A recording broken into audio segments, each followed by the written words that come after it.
Hi guys, இன்றைக்கி பார்த்தீங்கன்னா எங்கள் வீட்டு ஊரில் பார்த்தீங்கன்னா பேட்ஸ்மேன் வந்துட்டாங்க கைஸ். இங்கே பாருங்கள். ஆமாம் கைஸ், நான் பார்த்தீங்கன்னா தூங்கி நின்றா அப்போ பார்த்தீங்கன்னா ஒரு குட்டி ஒவ்வால் குட்டி வந்து எப்படி தெரியாமல் வீட்டுக்குள்ளே வந்துருக்குது.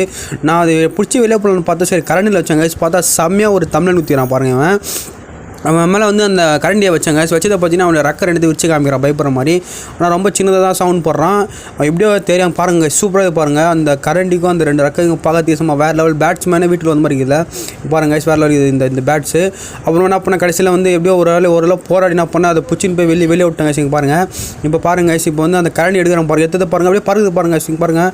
அது என்ன கேப்சர் பண்ண முடியல. அது நைட்டு வர இந்த கேமராவில் வச்சு ஒன்றுமே பண்ண முடியல. அது கடைசியில் பார்த்தீங்கன்னா நாங்கள் கீழே வந்து காலையில் வந்துச்சு. சரி நான் அதை எப்படியாவது நான் என்ன பண்ணுறது அதை சாவடிக்காமல் பிடிக்கணும் சொல்லி நான் பண்ணேன். சரி கேமரா கீழே வச்சுட்டு நான் அப்படியே பண்ணேன் பாய்ஸ். அப்போது அது மாட்டில் காய்ச்சிங்க பாருங்கள், துணியில் போய் உட்காந்துச்சு பாருங்கள். இங்கே பாருங்கள் துணியில் உட்காந்துச்சு பாருங்கள். இப்போ கெட்டியாக பிடிச்சிக்கிச்சு. சரி என்ன பண்ண ஒரு டப்பா பெரிய டப்பா எடுத்து வந்தாங்க கைஸ். அந்த டப்பா எடுத்து வந்து அதை பிடிச்சின்னு போய் வெளியே ரிலீஸ் பண்ணுறேன் கைஸ்.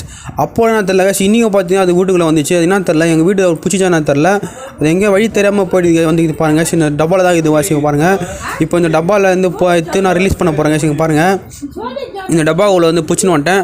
இப்போ நான் வெளியே வந்து ரிலீஸ் பண்ணுறேன் கைஸ். வெளியே வந்து பறந்து போச்சு கைஸ். ஸோ கைஸ் உங்களுக்கு இந்த மாதிரி அனுபவம் இருக்குது தான் சொல்லி கமெண்ட் பண்ணுங்கள். நான் இப்போ இந்த வீடியோ இருக்கிற டைம் பார்த்தீங்கன்னா 2 மணி கைஸ். நைட்டு 2 மணிக்கு சவுண்ட் வச்சு டமால் என்ன பார்த்தீங்கன்னா ஃபேன்லேருந்து மாட்டிக்கிறேன் வந்து அந்த டப்பாவில் நான் வந்து ரெஸ்கியூ பண்ணுறேங்க. ஸ்டெத்துக்குலாம் இதை பாருங்கள், கருப்பாக இது பாருங்கள். இந்த சிமெண்ட் டப்பாவில் தான் பிடிச்சின்னு வந்தேன். சரி நான் ரிலீஸ் பண்ணுறேன். ஸோ வீடியோ பிடிச்சி லைக் பண்ணி ஷேர் பண்ணுங்கள், மறக்காம சப்ஸ்கிரைப் பண்ணுங்கள்.